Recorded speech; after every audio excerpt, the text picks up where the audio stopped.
to balsamic vinegars, fused extra virgin olive oils to white balsamic vinegars and wine vinegars, Vinaigrette has it all. Independently owned since 2009, find Vinaigrette at 50th and Xerxes in Minneapolis or at vinaigrettemn.com. Portions of the following program may be pre-recorded.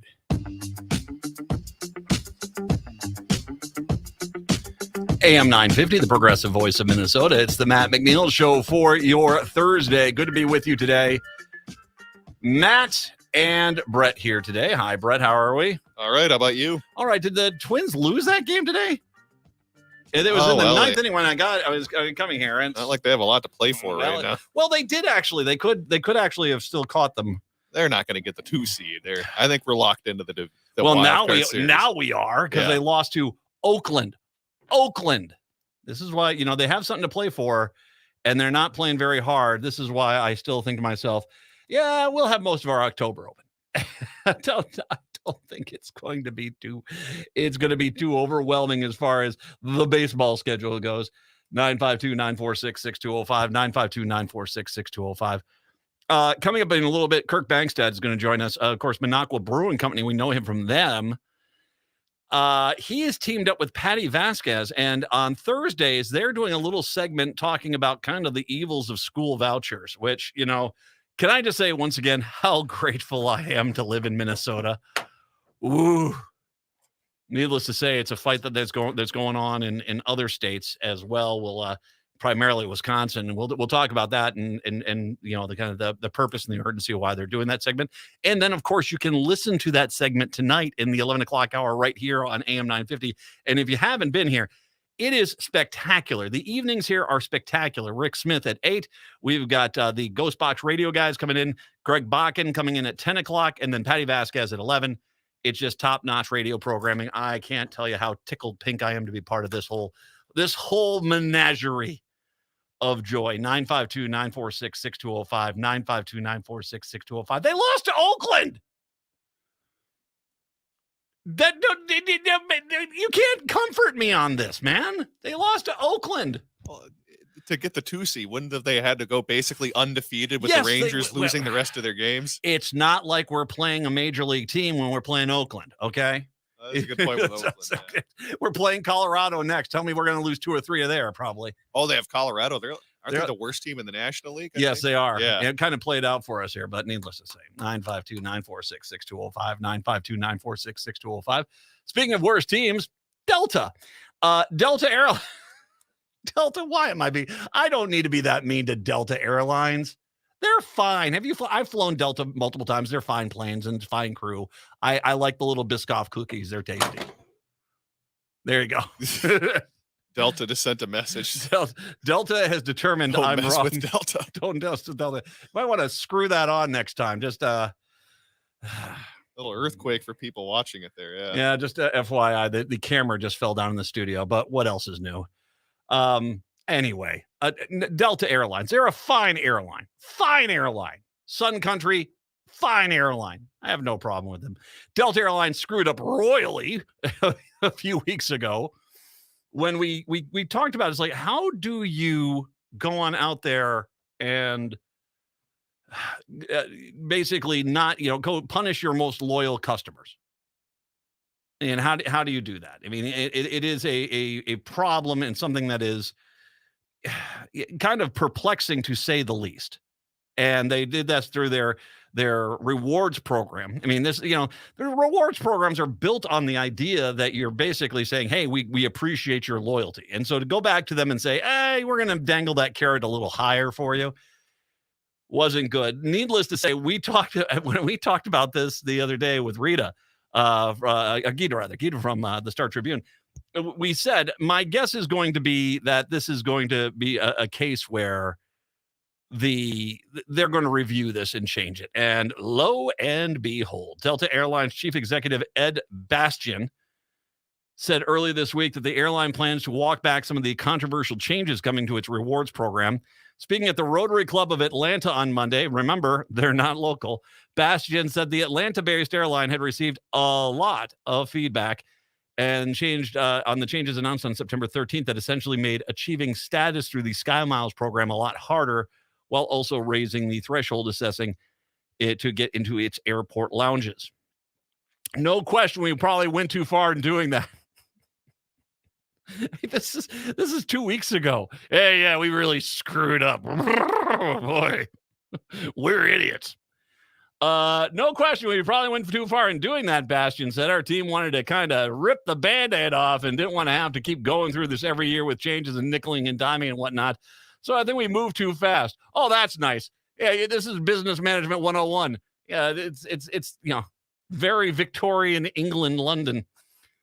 Next year you're going to lose the heat in your house. So enjoy it now. You're nice and warm now, right? We should have screwed over the customers a little bit slower. Yeah, not all right off the bat. Yeah. Clearly we're going to just absolutely, disrespect the crap out of you. But we didn't want it all at once. We wanted to kind of be like that surprised boyfriend that all of a sudden you realize, what the hell am I doing with him?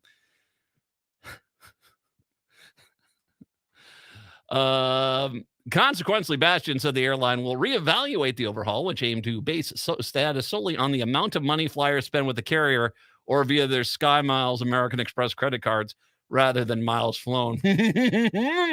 Money. For example, Delta announced plans to raise the threshold for its lowest status level, Silver Medallion, from $3,000 to $6,000 spent in 2024 or 2025 status, which is a pretty substantial flight. I mean, if you are flying by yourself, it's a $500 flight per se every time. They're basically saying you have to go from flying 6 times a year to 12 times a year to get that base bare level. We're still assessing what we do, but there's been some modifications that we'll make. You'll hear about it sometime over the next few weeks. We love you guys. And I had we love you guys for Bastian at the end of that. Bastian explained the intent behind the program alterations was in part because of the rapid increase of status holders through the pandemic. Like many travel rewards programs, Delta made it easier to maintain status and even earn a higher level to account for the limited travel due to COVID-19. But that meant the number of Diamond Medallion members, Sky Miles highest tier, almost doubled. Which once again, is this a problem? You guys act as if this is a problem. We're wildly popular. Well, we need to stop that. What's wrong with you guys?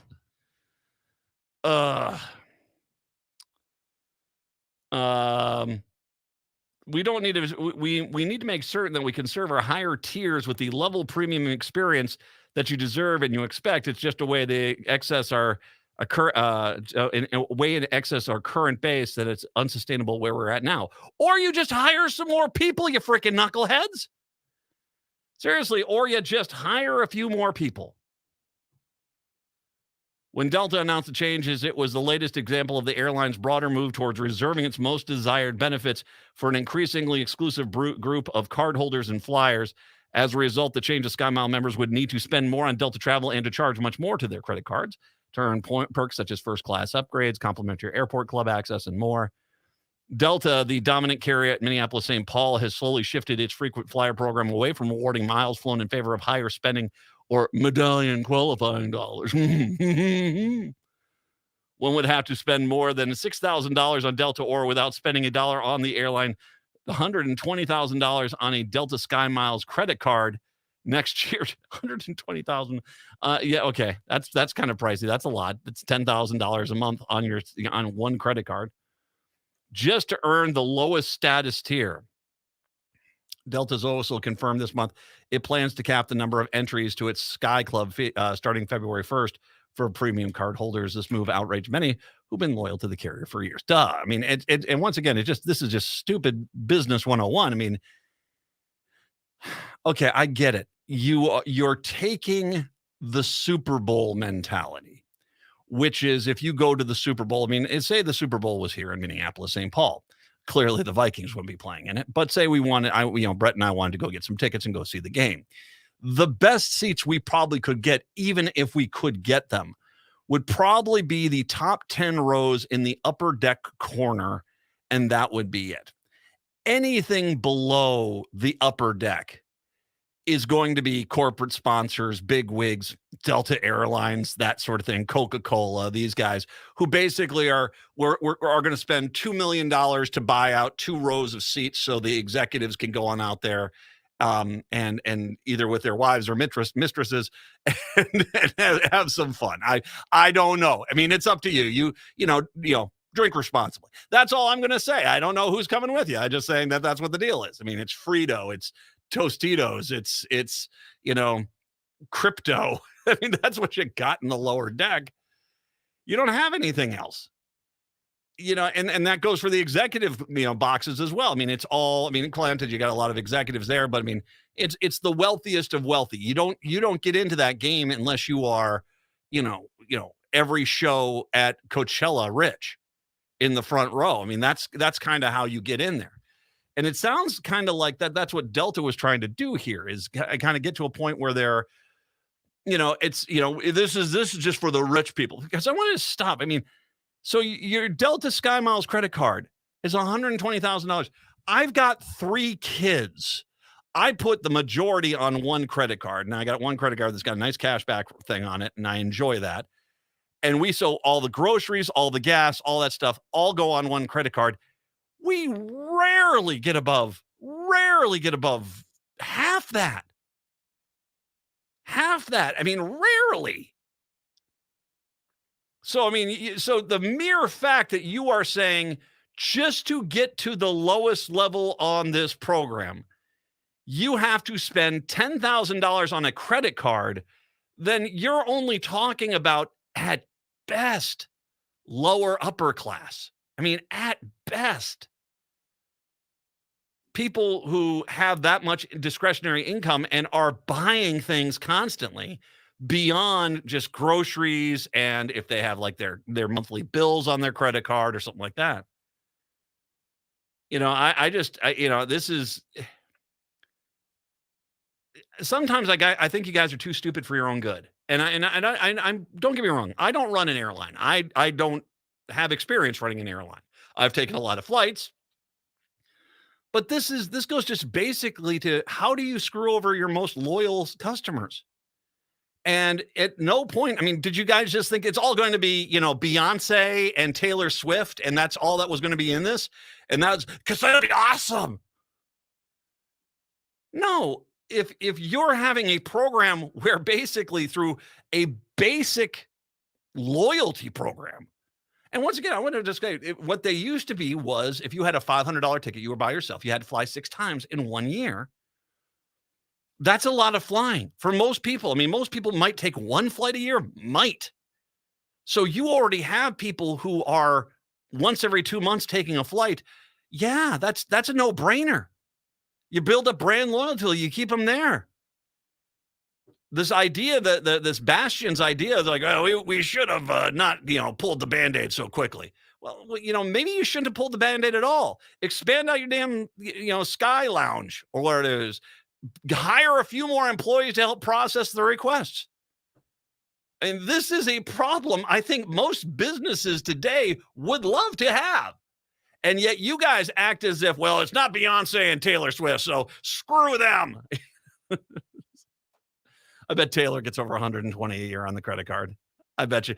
Just moving some of those amps and speakers around, that's gonna be pricey. Oh yeah. I think she's in their top tier program. How many Kelsey jerseys does she have to buy each year for that? That's quite a few there. But don't get me wrong, she'll do it too. She'll give one to every one of her Taylor Nation, and that's going to be the end of it.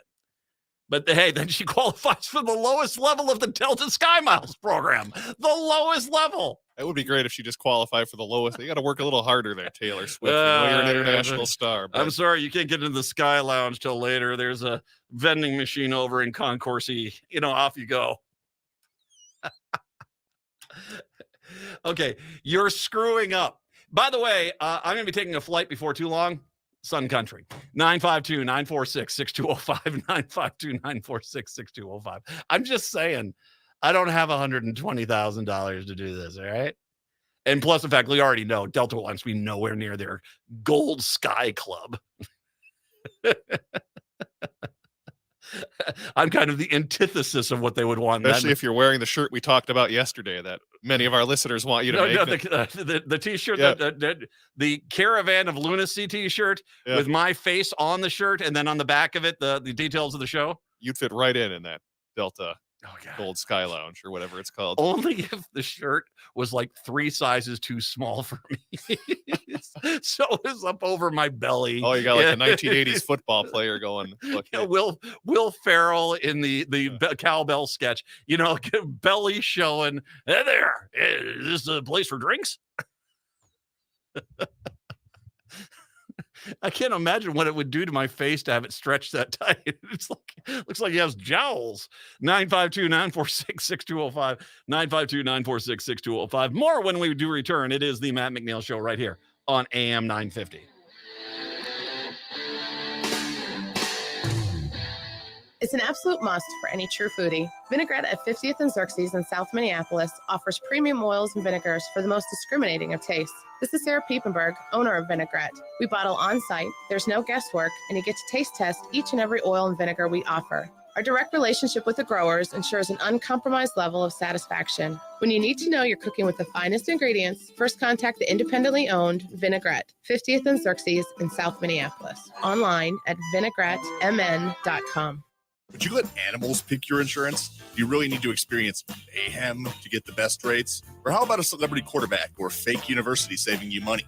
There's a lot of marketing stunts when it comes to insurance, but what you really need is someone looking out for you. Call Array Insurance, and they will work hard to find you the best insurance coverage and rates. So avoid gimmicks and call Cheryl at Array, 763-504-3067 or arrayinsurance.com. Array Insurance, working hard for you. Hi, I'm Peter Solak. And I'm Adam Ostrowski. We are here at Woodland Stoves and Fireplaces to talk about outdoor fires. Sitting around a fire is the oldest, most basic form of human activity. What's new is in the way fire is burned. We can show you how to burn cleaner with a lot less smoke. The radiant heat and light from an open fire is unmatched. It kindles our spirits and connects us to the outdoors. And now it's easier to experience and enjoy. Woodland Stoves and Fireplaces sells and installs wood and gas burning fire pits and fireplaces. Let us help you experience an outdoor fire without all the smoke. Come see the many ways you can enjoy a fire outdoors. Woodland Stoves and Fireplaces has over 35 working wood and gas units on display at the corner of East Franklin and Riverside Avenue in Minneapolis. More information at woodlandstoves.com. Find the fire that works for you. Woodland Stoves and Fireplaces, out of the ordinary products and services since 1977. Hello, AM 950 listener. I know you. You take the news seriously. When you read the headlines these days, it makes you want to hang your head down and cry. Well, to hell with that. What you need is a laugh from the left. So, do yourself a favor. Listen to Facepalm America with host Beowulf Rockland every Sunday night at 9.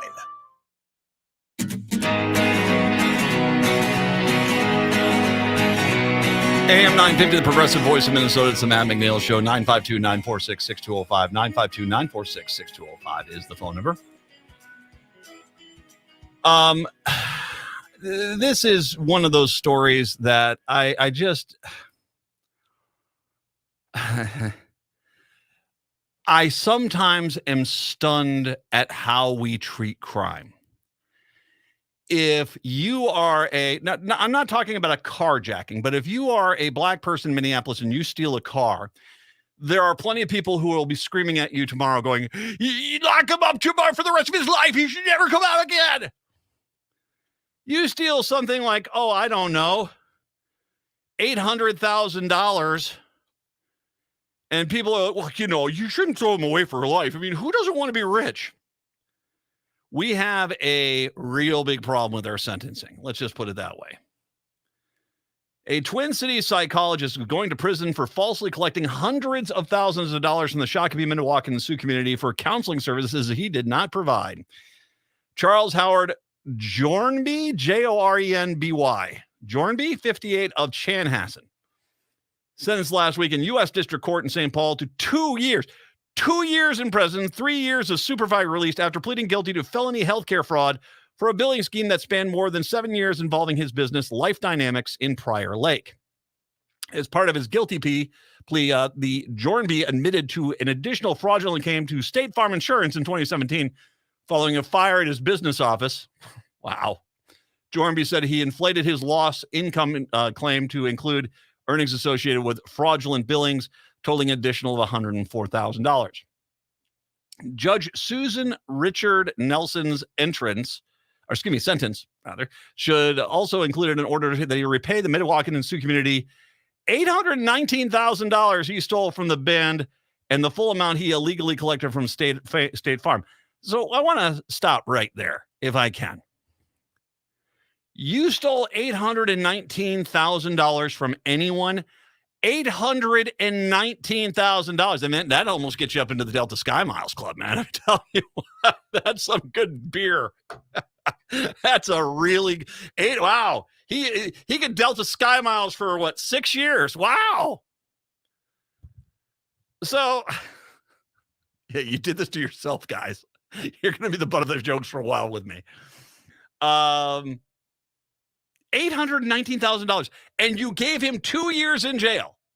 2 years. Guy steals a car worth, say, $40,000, and you're lock him up for life. But white guy steals $819,000. And, well, you know, first of all, Matt, who doesn't want to be rich? Everyone likes being rich. Well, wealth does have some benefits, but at the same time, it does invalidate stealing.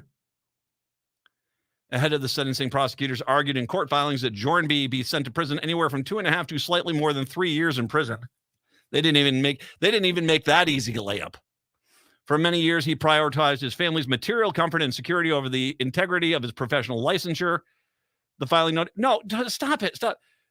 When you say it like that, he was prioritized his family's material comfort. He stole money to buy stuff. He stole money to buy stuff. That's all he did, is he stole money to buy stuff. He was looking out for the material comfort of his kids. Screw them. He was stealing money.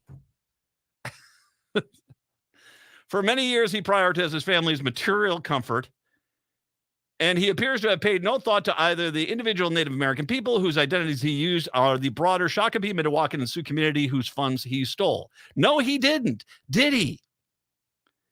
In a counter-filing before sentencing, defense attorney Krista Groshek proposed probation and no prison time.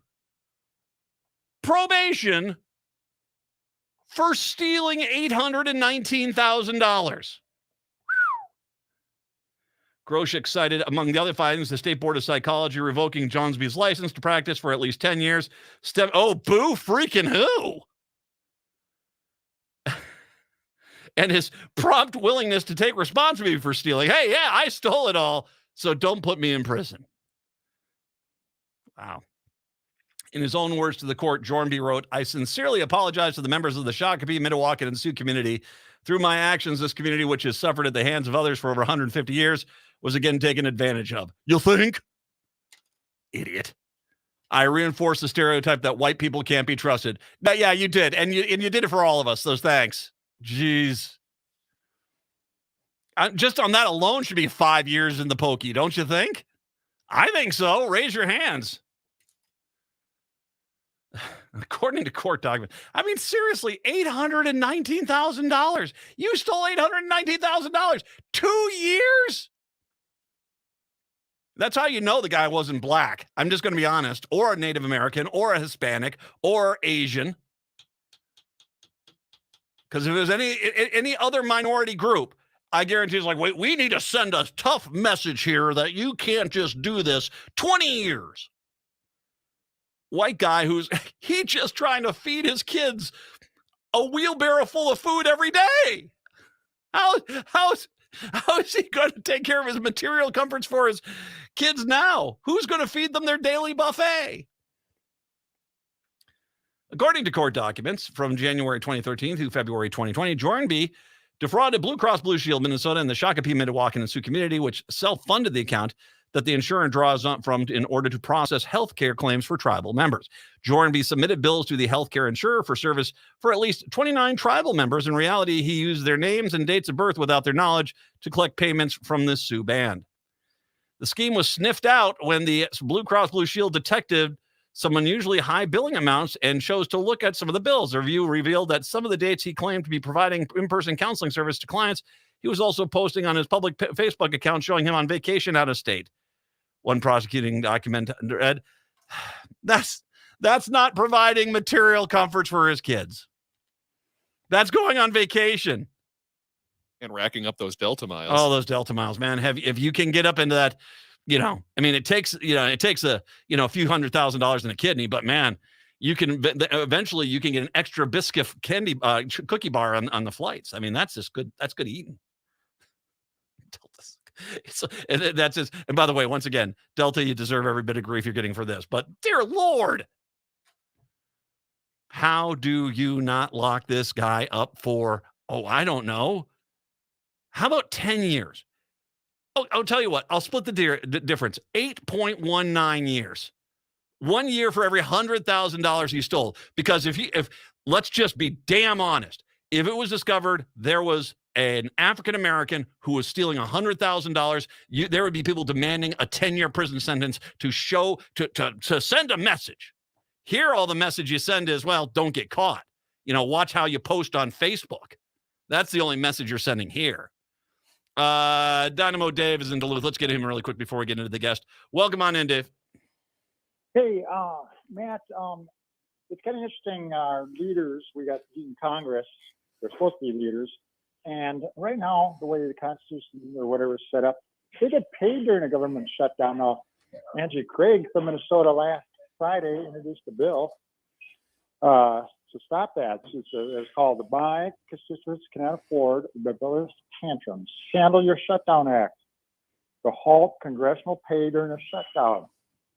And it's like, this should be splashed all over the nation so that people know what's going on. Those, last 3 government shutdowns, my understanding from the Washington Post, cost American taxpayers combined, those 3 shutdowns cost American taxpayers $4 billion. And Dave, thank you very much. I appreciate the information. And no, I don't think they should be getting paid. I don't. And by the way, most of that money it cost was basically to basically the interest owed on a lot of things and then to ramp back services back up. And so when Ted Cruz came out the last time they had the major shutdown, it's like, we sent a message. Yeah, the message is you're a bunch of idiots. That's all you are, because you ended up costing us billions of dollars more than if you would have just kept the government open. But, they're stupid. And that's the end of that. 952-946-6205. 952-946-6205. When we do come back, Kirk Bankstead is going to join us from Minocqua Brewing Company. And also, he's doing a segment now with Patty Vasquez that's going to air tonight. We'll talk to him about that, about schooling and school vouchers. It's the Matt McNeil Show right here on AM 950.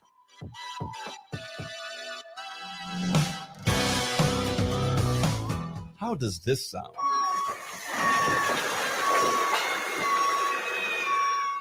Doesn't this sound better?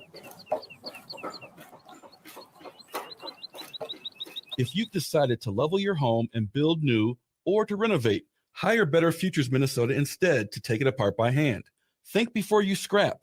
Think of the energy and greenhouse gases saved when someone repurposes your old cabinets, fixtures, and lumber. Think of all the resources saved by diverting those building materials from the landfill. Better Futures Minnesota makes it happen for you. Hennepin County residents and public entities, funds are available to make the environmentally responsible alternative comparable to a typical demolition. For more information, check out betterfuturesminnesota.com. That's betterfuturesminnesota.com or call 612-351-8650.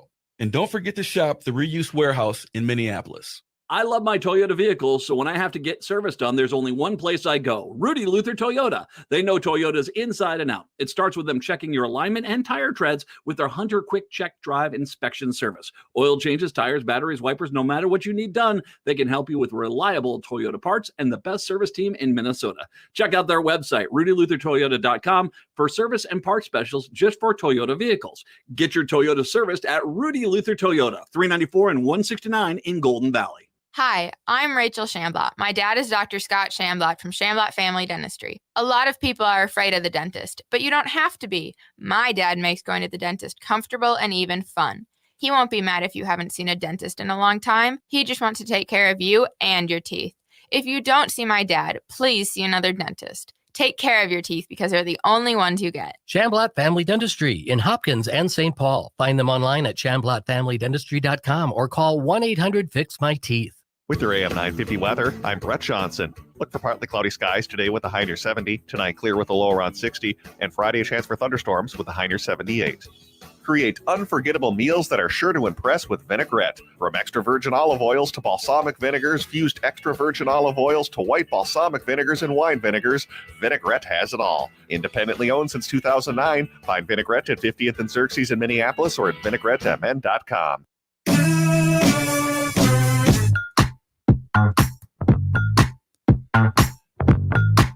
AM 950, the progressive voice of Minnesota, the Matt McNeil Show. Hey, boy. What you say, boy? Oh, people here who have been listening to the station know Kirk Bangstead. Minocqua Brewing Company is where he is based at. He is teaming up with our 11 o'clock host, Patty Vasquez, who is, and they're doing a special segment on Thursdays talking about the right-wing attempt to take over public education. He's kind enough today to join us to talk a little bit about that segment, which, once again, is on Patty's show tonight at 11 o'clock hour. Make sure you're listening for that. Kirk, thank you very much. I appreciate the time. How you doing, my friend? Thanks for inviting me on. I appreciate it. My pleasure. Thank you very much for taking up this fight because, like I said, we got a for the most part, a river between these two states, but it is two very different worlds. Although I think in Minnesota, you have to be very aware that if Republicans take over, they're going to try to push this stuff through. But right now, we're relatively safe. You're basically in the state where democracy goes to die. And the Republicans, they, whenever they get control of things, they put in their wish list to destroy public education, and they do it with glee and aplomb. Yeah, I mean, it's we've been kind of monopolized by a Republican legislature for now about 12 years, and they've just ran. It's amazing how we're probably all descended. Most of us are descended from the Swedes or Germans or whatever. But it's amazing how different our states are, and Wisconsin's a shambles. And although we keep on voting for Democratic governors, Democratic senators, and liberal-leaning Supreme Court justices, these Republicans in the legislature just won't stop trying to keep hold on to power. And so we finally got, a 4-3 majority of progressive-leaning Supreme Court justices, which means the only way we can make progressive change in Wisconsin right now is through the courts. So we've got about 2 years until the next Supreme Court election, and we gotta do the best we can to try to change Wisconsin. And I personally I grew up in the public school system in Stevens Point, Wisconsin, right in the middle of Wisconsin, and I had a great education. Wisconsin was one of the top states, and we were all middle class basically, and somehow or other we invested in our public schools. And when I grew up, we were one of the top states for public schools in the country. And it's been decimated. So this is my little kind of passion right now is to try to hold on to public schools and try to get them to where they were 20 years ago. And that the only way we can do that is to get rid of this private school voucher system. I don't know if you guys even have that in Minnesota. But no, we don't. We public schools, and we haven't. And that's what I was going to ask you next. Why don't you? For us, we just have that. We do have what's called open enrollment. You can, if you live in one school district, you can enroll into a neighboring school district. And of course, you always have the option of homeschooling or a private school if you so choose. You're more than welcome to choose that. Those are the options.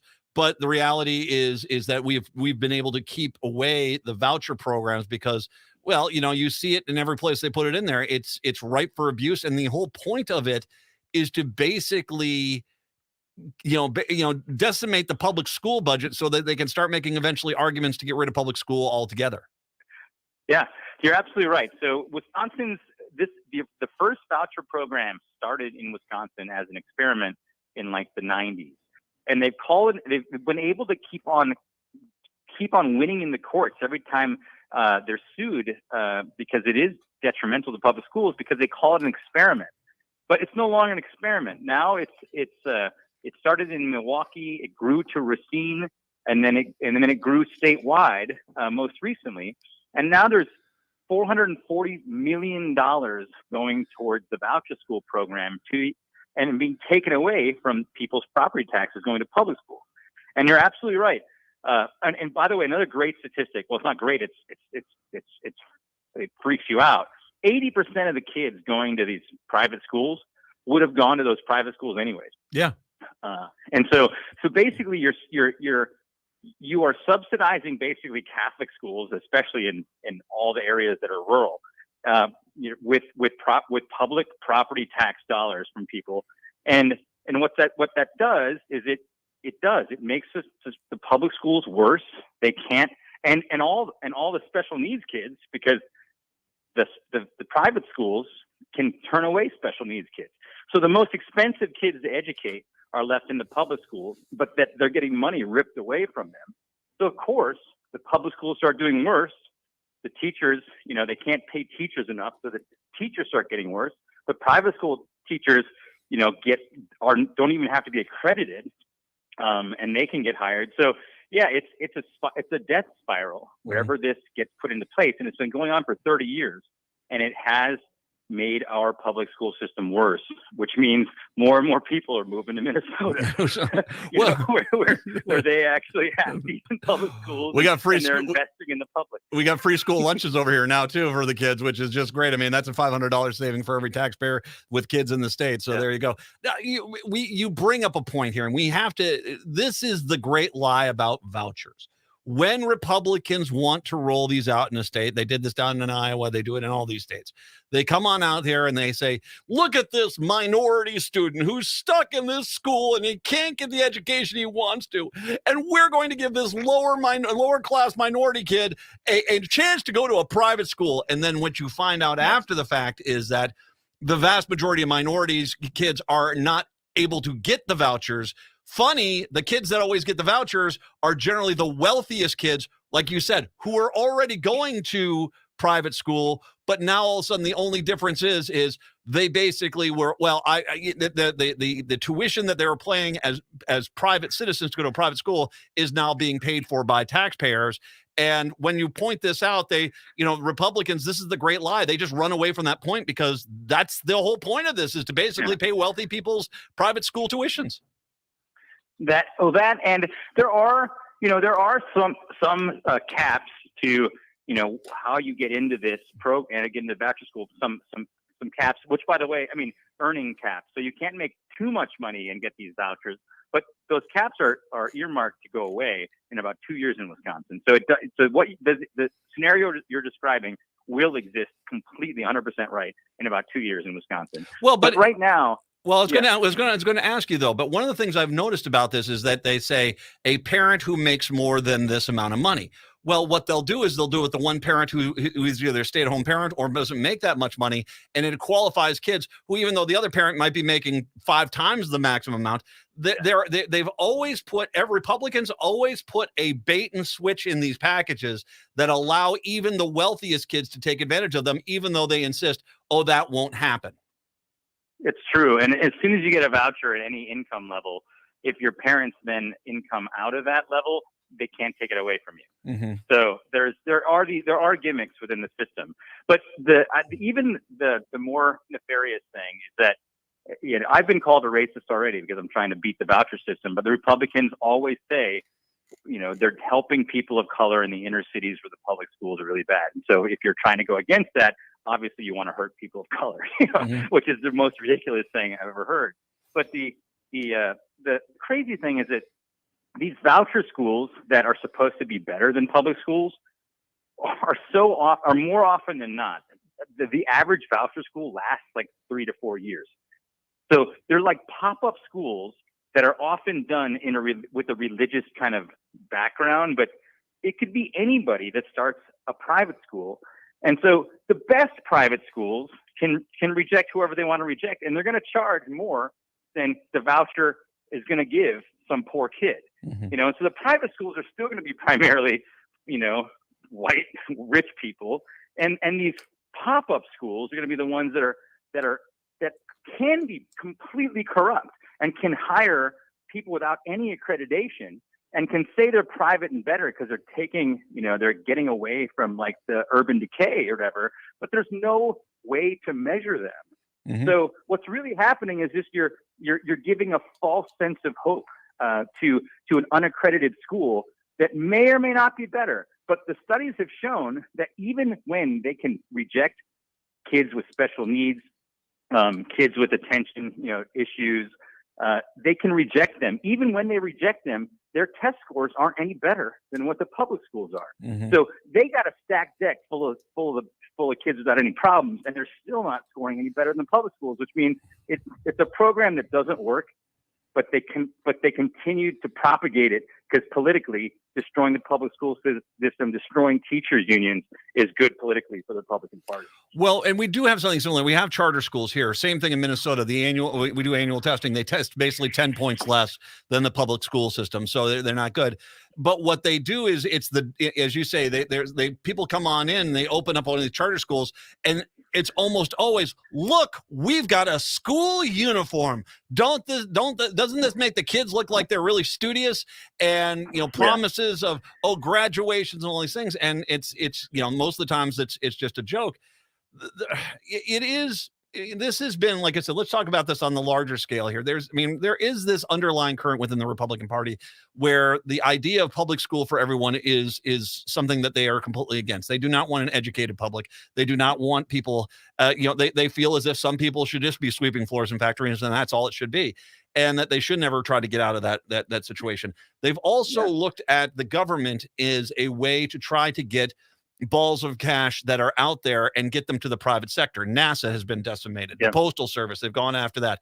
And public schools is an insane amount of money. And under W. Bush, with his brother, that they basically were able to kneel, they were able to basically, start chipping away at this, getting that public dollars from the public school system into these other accounts. Yeah. The one thing that's interesting, though, and as you talked about the cities in Wisconsin that have the voucher program, the thing which is interesting is Republicans have run up into a wall when it comes to wealthy white suburban schools, because most of those parents really like those schools and they don't want those schools getting threatened at all.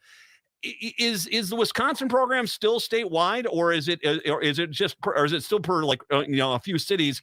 Because is it kind of shying away from those wealthy white suburbs? It is.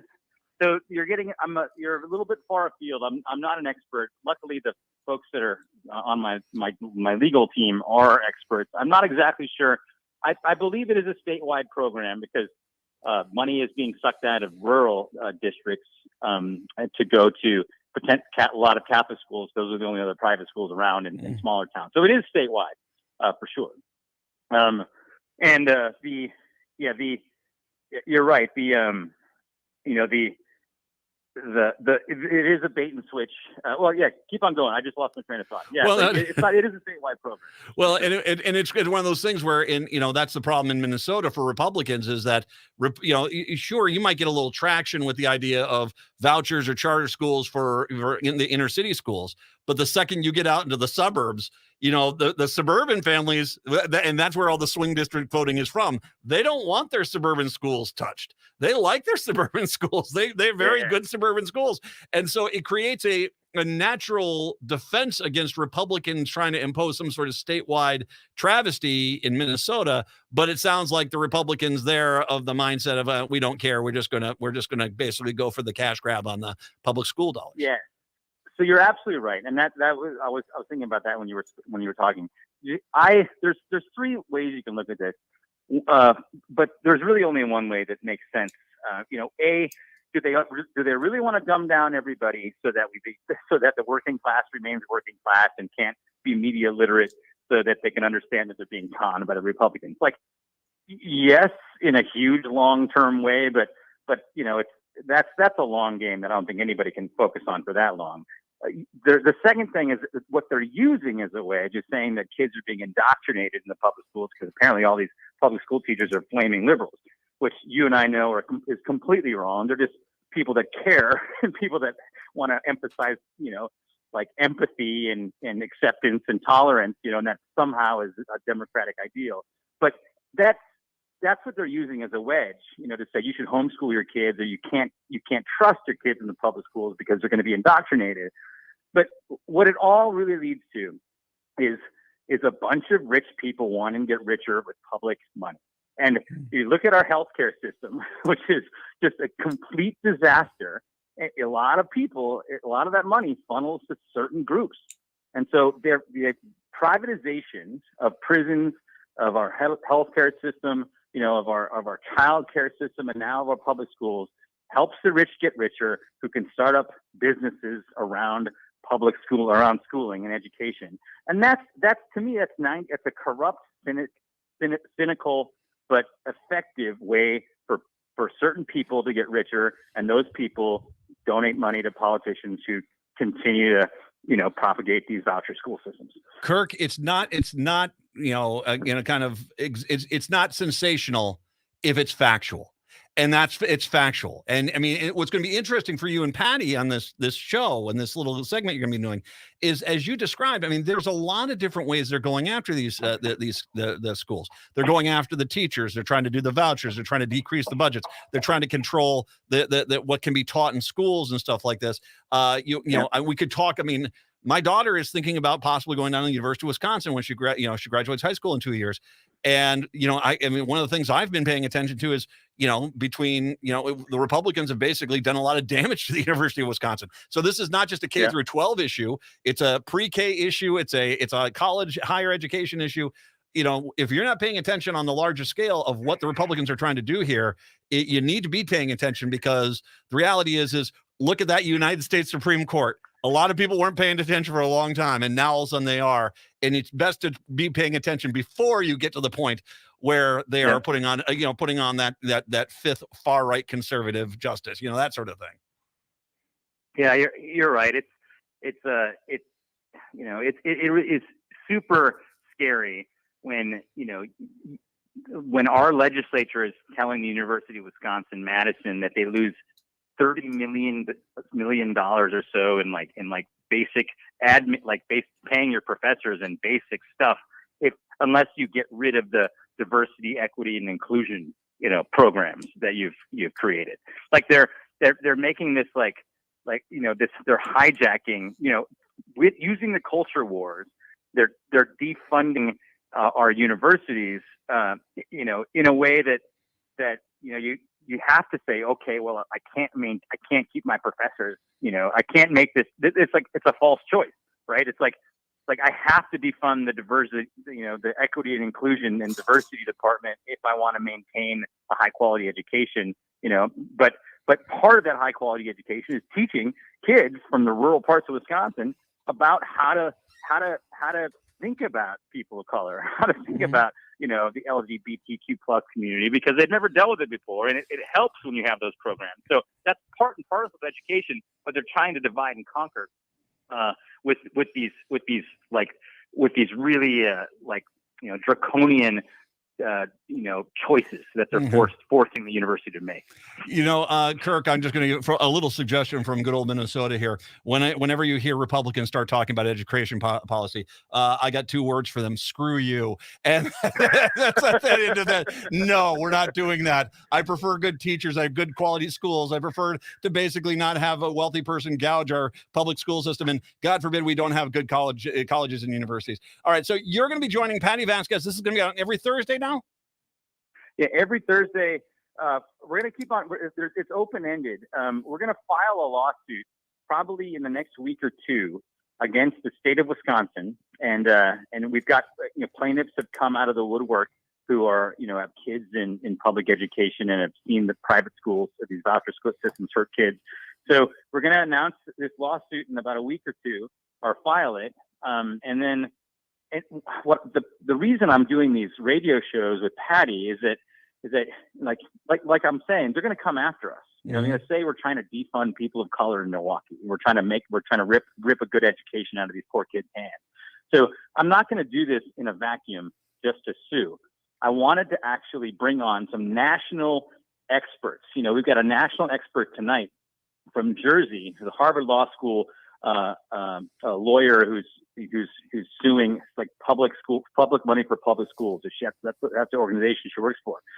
They're trying to overturn voucher programs all around the country, and she's going to talk about how this started and where it's winning and where it has won, where voucher schools have won, like how it's decimated the state school system. So, well, and Kirk, Kirk, if I could step in there because we are running out of time here. So want to make sure everyone listens for this because obviously this is important. And in Wisconsin, just right across the river, hello Hudson, you're part of our metro area. So, you basically, this is the fight that's going on. Patty's show is on the air here at 11 o'clock at night, right after Ghost Box Radio. Make sure you're listening for that. And then every Thursday, obviously, there's going to be a lot more guests here, and it's going to be very important. And if you do want to help out, there'll be obviously calls to action and stuff like that, things you can maybe help out from in Minnesota to help out in Wisconsin, because what the Republicans are doing over there, it's not a joke. Wisconsin's where democracy goes to die. And the Republicans are eagerly doing this. Kirk Bangstad, Kirk, of course, Minocqua Brewing Company, as well. Kirk, I all my best with you and Patty, and thank you very much. I definitely want to hear more about this lawsuit, so let's have you back on before too much longer, okay? Awesome, man. Can't wait to talk to you again, and I got more news for you. I got it. Kirk, thank you very much. Kirk Bangstad from, of course, I'm going to be on with Patty Vasquez tonight, 11 o'clock hour. Let's take a break, get back, wrap up the hour. It's the Matt McNeil Show right here on AM 950.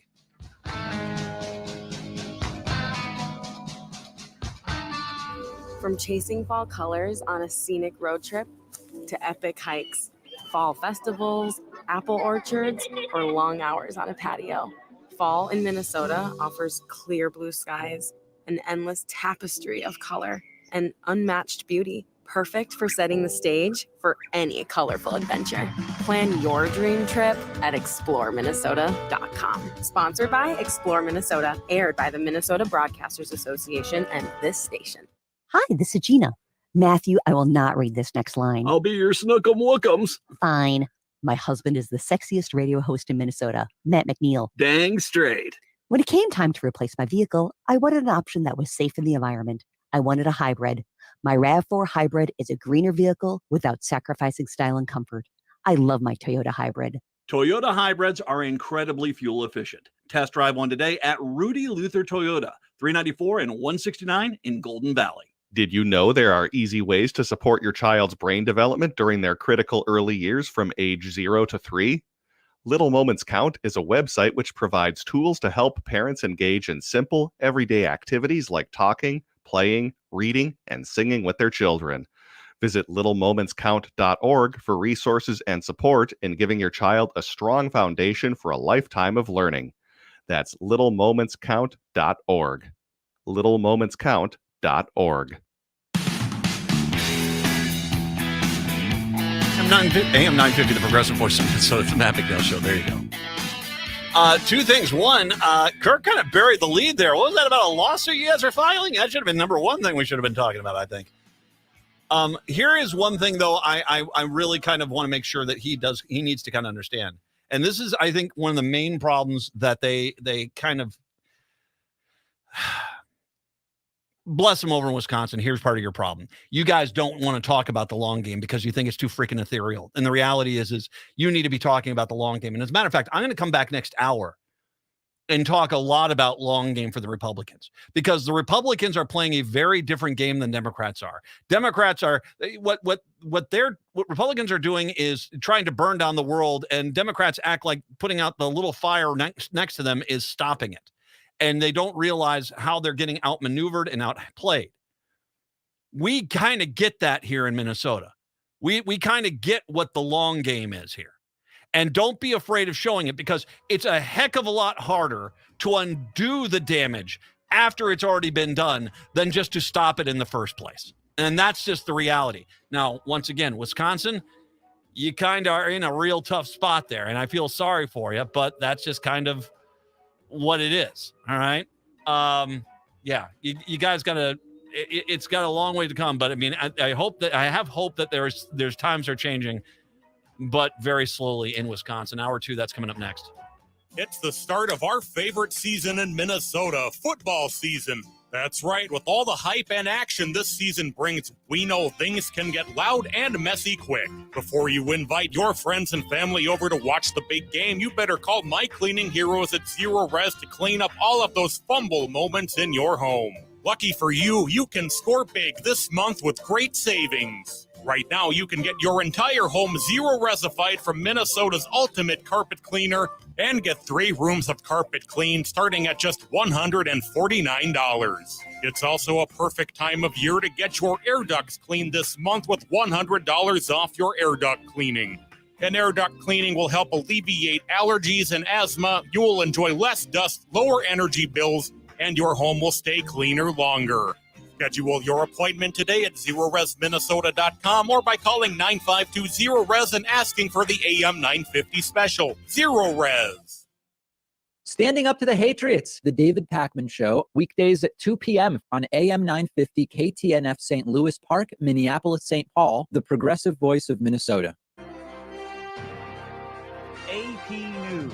I'm Ed Donahue. At the start of the impeachment inquiry of President Biden, Oversight Committee Chair James Comer says there is a mountain of evidence. We were going to present evidence. What evidence? There's no evidence witnesses. Well, there's no fact witnesses. Just sit back and let the American people see the hearing. That is the ranking Democrat on the committee, Jamie Raskin. One of the GOP witnesses, George Washington University law professor Jonathan Turley, testified. I do not believe that the current evidence would support articles of impeachment. Speaking in Arizona, President Biden says there's something dangerous going on. Democracy means rule of the people, not rule of monarchs, not rule of the money, not rule of the mighty. Regardless of party, that means respecting free and fair elections, accepting the outcome, win or lose. The president said again, Donald Trump and his allies represent an existential threat to the country's democratic institutions. Meantime, the former president's bid to delay a civil trial in a lawsuit brought by New York's attorney general has been denied. A judge ruled Trump committed years of fraud and stripped him of some companies as punishment. His non-jury trial starts Monday in New York. A government shutdown appears all but inevitable as House Speaker Kevin McCarthy dug in, vowing he will not take up Senate legislation designed to keep the federal government fully running, despite House Republicans' struggle to unite around an alternative. In California, Governor Gavin Newsom signed a bill raising the minimum wage for fast food workers in the state to $20 an hour. This state's about inclusion. And that's the foundational principle we're advancing here today. And I can assure you, this wasn't easy. It takes effect next year. The Pentagon says the American soldier who sprinted into North Korea across the heavily fortified border with South Korea more than 2 months ago was whisked to a Texas Army base for medical checks and interviews. Wall Street, the Dow finished up 116 points. This is AP News. Discover credit cards automatically double all the cash back you earn at the end of your first year, which means... Wait, hold up. Question for the audio engineer. Go ahead. Did I read that right? Discover automatically doubles all your cash back? Yeah, that's what the script says. So if I get a Discover card right now, I can earn twice the cash back. Apparently. Wait! Unlimited first-year cash back match. Only from Discover. See terms and learn more at discover.com/match. Finding great candidates to hire can be like, well, trying to find a needle in a haystack, but not with ZipRecruiter. Its powerful technology actively finds and invites qualified candidates to apply to your job. So while other companies might deliver a lot of hay, ZipRecruiter finds you the needle in the haystack. See why 4 out of 5 employers who post a job on ZipRecruiter get a quality candidate within the first day. Try ZipRecruiter for free at ZipRecruiter.com/free. That's ZipRecruiter.com/. Hi, I'm Scott Shamblat from Shamblat Family Dentistry. We're the fear-free, shame-free dental office. If you're having a dental emergency, we'll try and get you in the same day you call because we don't like to see anyone in pain. And we'll help you get through every appointment in the most pain-free way possible. As my daughter Rachel says, if you don't see my dad, please see another dentist. Take care of your teeth because they're the only ones you get. Shamblat Family Dentistry in Hopkins and St. Paul. Find them online at shamblatfamilydentistry.com or call 1-800-FIX-MY-TEETH. This is Chad, owner of AM 950, here to tell you about the exterior construction company I trust, Snap Construction. If your home was hit with the most recent storms, trust the most well-reviewed exterior construction company, Snap Construction, for a free home inspection. This is Ryan, owner of Snap Construction. There are a lot of great construction companies in town. My advice is to take your time and do your research. Make sure they are locally owned and that they guarantee their craftsmanship for life. Also, you want to find a company that's been in business for at least 10 years. You want to work with a company that's going to be there long after the work is done. Snap Construction has handled thousands of claims and we'll help you through the process. Don't go with the out-of-town fly-by-night contractor. Most storm damage goes missed by the untrained eye. Trust Snap Construction for your free storm damage evaluation. For your free storm damage evaluation, call Snap Construction at 612-333-SNAP or visit them online at snapconstruction.com. That's 612-333-SNAP or snapconstruction.com. With your AM 950 weather, I'm Brett Johnson. Look for partly cloudy skies today with a high near 70, tonight clear with a low around 60, and Friday a chance for thunderstorms with a high near 78. Create unforgettable meals that are sure to impress with vinaigrette. From extra virgin olive oils to balsamic vinegars, fused extra virgin olive oils to white balsamic vinegars and wine vinegars, Vinaigrette has it all. Independently owned since 2009, find Vinaigrette at 50th and Xerxes in Minneapolis or at vinaigrettemn.com. Portions of the following program may be pre-recorded. Hour number 2 of the show here on your Thursday. And we'll podcast the Kirk interview that we did there, because I think it is important, and it's one of those things, if I can just be blunt, we need to be grateful every single stinking day that we're not Wisconsin, and I really do mean that. We need to be grateful every stinking day that we are not Wisconsin, because Wisconsin it is going to be a long haul. They still, I'm going to get to this here. And once again, we're going to talk about long game here, but I gotta, I retweeted something here. Do you have, you got the Twitter up there and running there? Okay. So this is about 1 minute and 10 seconds. This is, Jason Smith. He's a representative from Missouri. He's the House Ways and Means Committee. And they once again, we're going to talk a little bit about this impeachment hearing. And once again, Republicans keep referring to coincidences as quote unquote evidence. And evidence is stuff like, I don't know, boxes of documents in a bathroom at Mar-a-Lago. That's evidence. It's suspicious. And they try to keep presenting as, we have all this evidence of wrongdoing. They don't have any evidence of wrongdoing. Jonathan Turley, you heard this in the news at the top of the hour. Jonathan Turley came on out and said, hey, you don't have enough here to impeach anyone. You haven't breached that cause. It's not, there is a goal here. But Brett, if we could, let's play the video here. This is audio here from video. It's a radio station. What am I supposed to do here? Representative Jason Smith, who's an idiot. And this is him going after NBC News. NBC News is basically just confronting him about a reality that if Joe Biden wasn't the vice president of the United States, nor was he the candidate to become the president, that was still 2 years off. How in the world did he use his political pressure to basically get something done in 2017? So here it is. Here. You explain the timing then of the August 6th WhatsApp message. Why is that evidence of some wrongdoing? I'm not an expert on the timeline. I would love to have President Biden and his family to tell us about all the timelines. But if he's not the president or the vice president at that time, where's the wrongdoing? He wasn't even a candidate for president at that time. He was a candidate in August 6th of 2017. Apparently, what source are you with?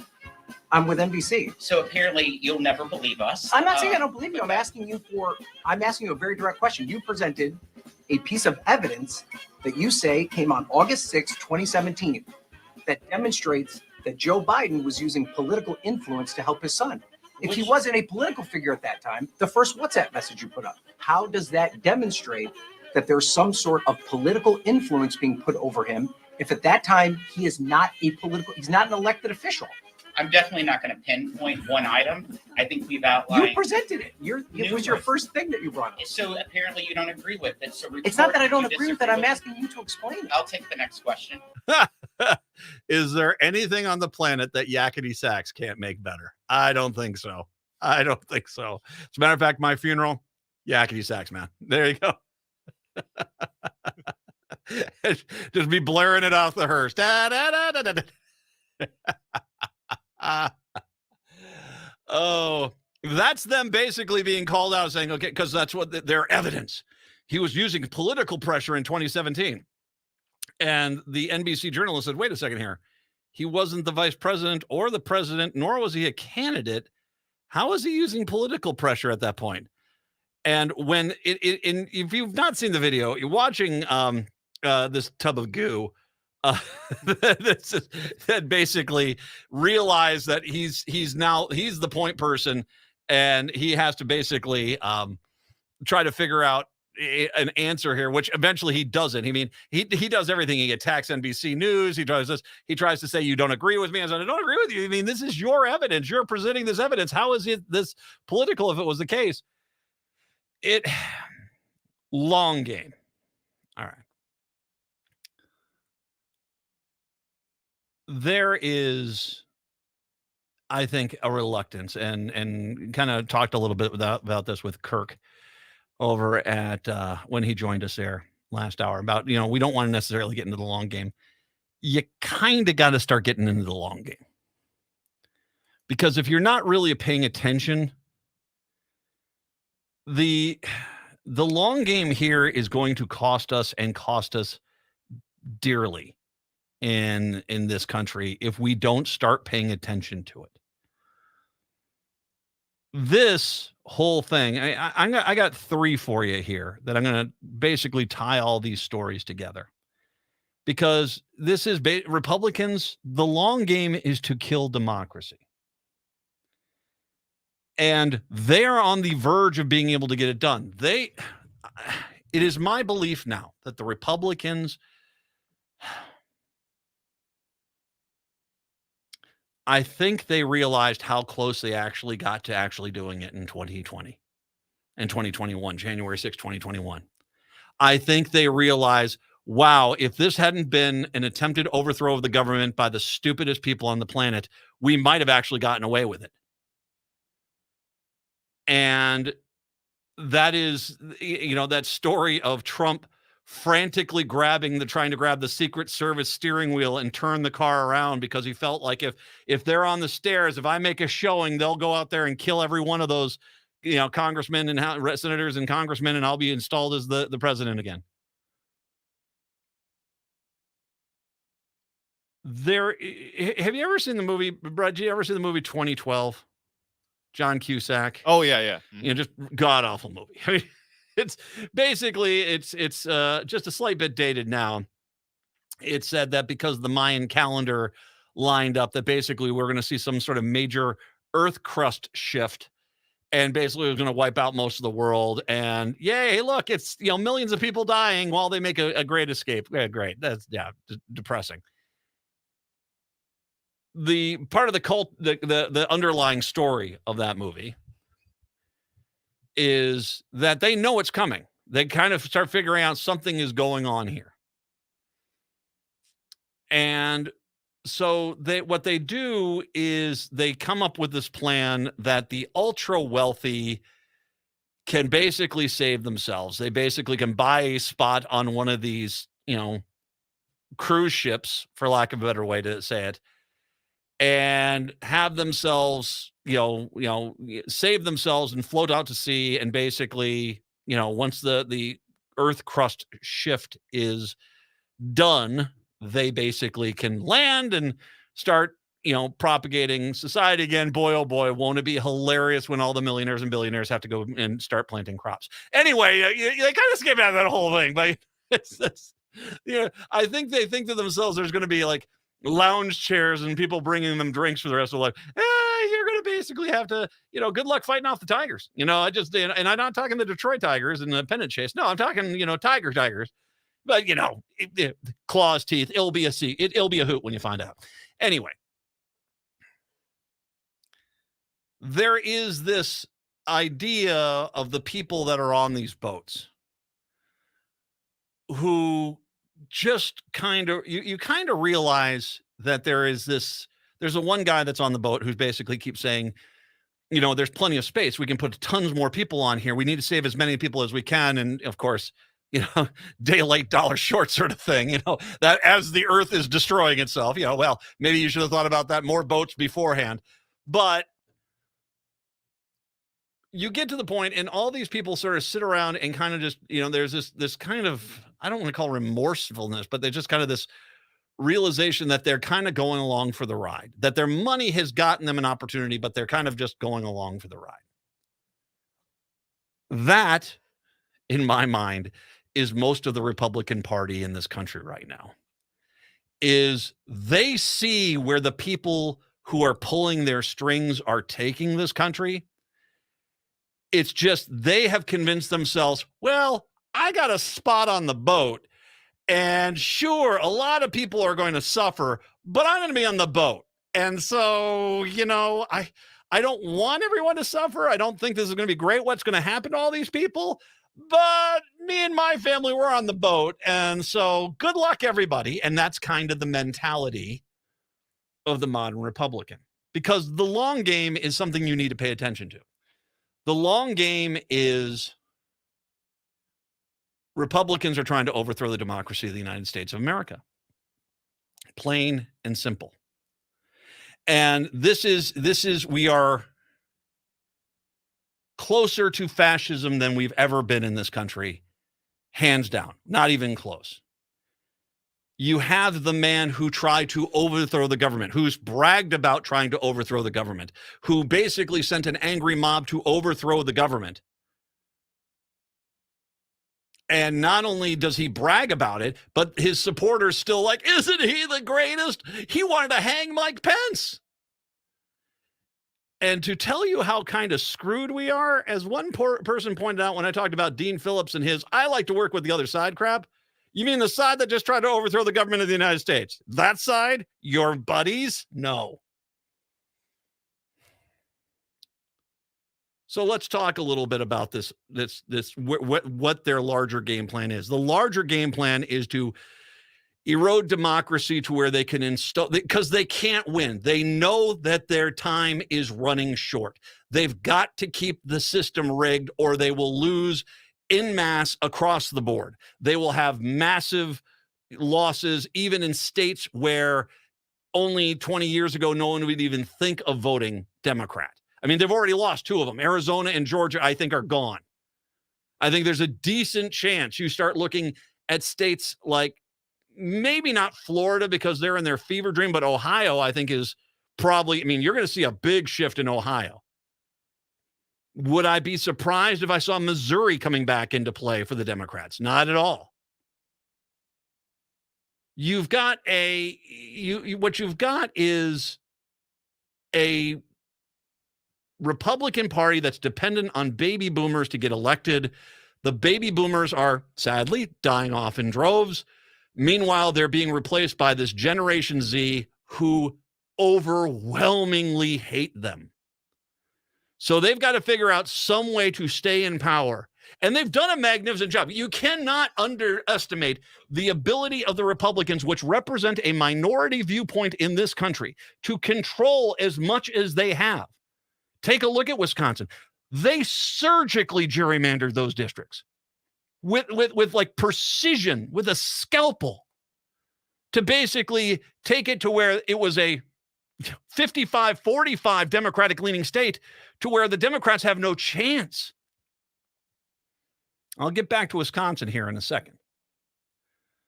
But let's talk about what the main goal here of the Joe Biden impeachment inquiry is.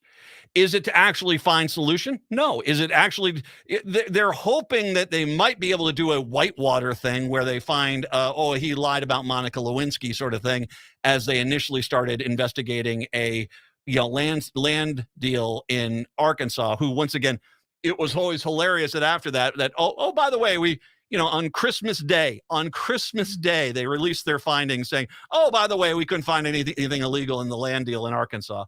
But hey, he lied about Monica Lewinsky, that sort of thing. They desperately want to find something, but the whole goal of this is not to find anything at all. The whole goal of this is to keep this inquiry open until Election Day. That's the whole goal of it. They're going to do this dog and pony show for a year. Not because they have any evidence. They have no evidence. They have no evidence at all.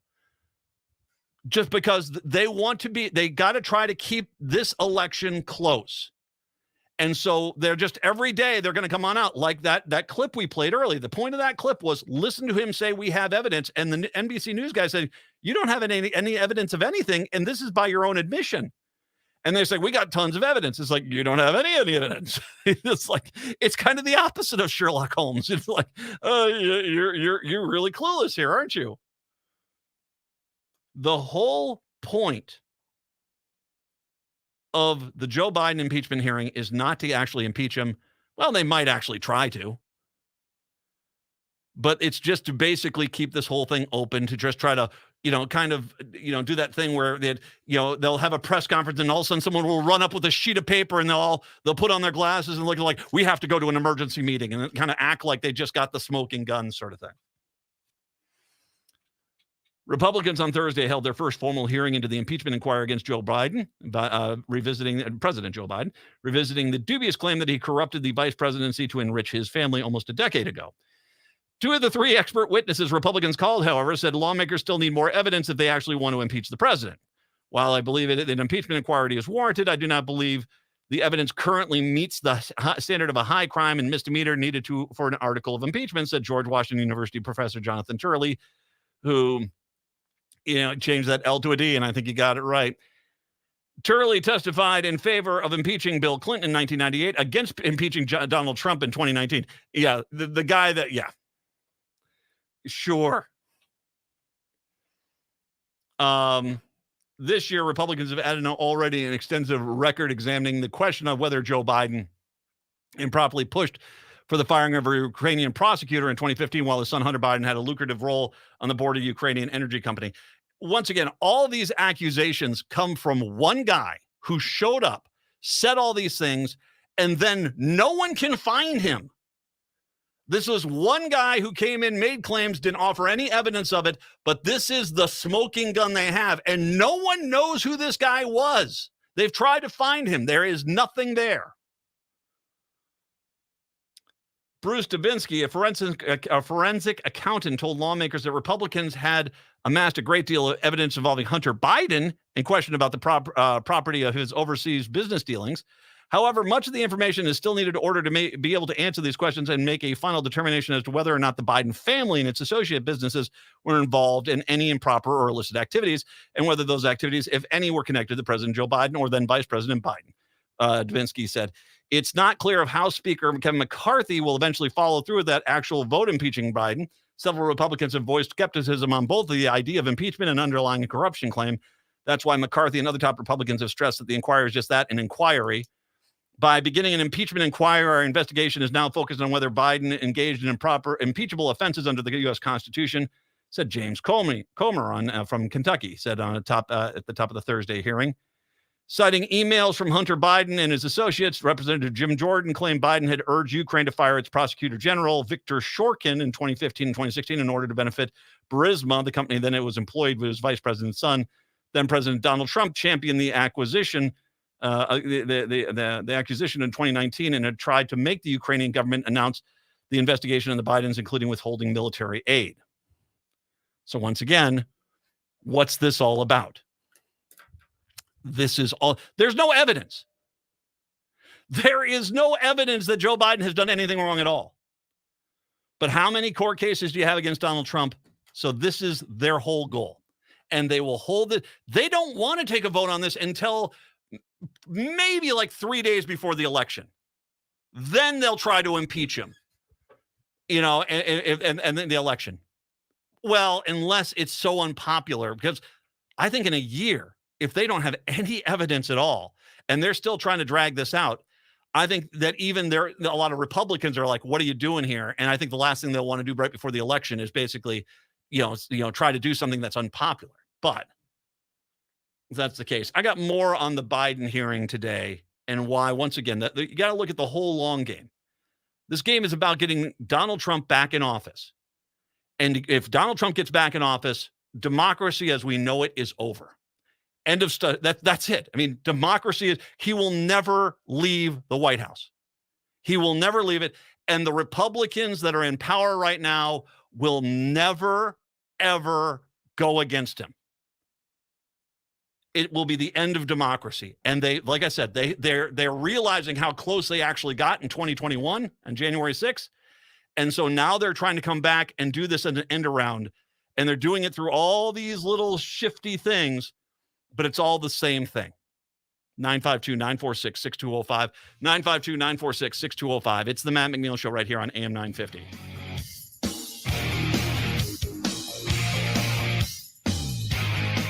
Seward Co-op is now offering convenient self-serve and prepackaged hot options and salad bars at both the Franklin and Friendship stores. Breakfast items available daily until 11 a.m. and brunch served all day every Sunday. Their weekly lunch and dinner menus highlight cuisines from around the world. They offer vegan, vegetarian, and gluten-free options daily. 95% of the ingredients used are organic from small-scale, local community food producers whenever possible. More at seward.coop. The ruling on the field stands. You can register as an organ donor regardless of your age or health. Even people with conditions like diabetes, high blood pressure, hepatitis, or cancer can donate. And age is not a factor. The oldest organ donor ever was 95. Don't fumble your chance to save lives. Get the facts and register as an organ donor today at life-source.org. That's life-source.org. Sponsored by LifeSource, this station, and the Minnesota Broadcasters Association. Peace of mind shouldn't cost a fortune. We keep things simple at Schroman Law because we believe planning for your estate and end-of-life care shouldn't be stressful or expensive. Every client relationship starts with a free consultation so clients have the information they need before making important decisions. From there, we work closely with clients to ensure they are choosing the most efficient and cost-effective plans for their specific needs. Schedule a free consultation today at schromanlaw.com. That's SCHROMEN law.com. Turn to Auto Technical with your vehicle donation.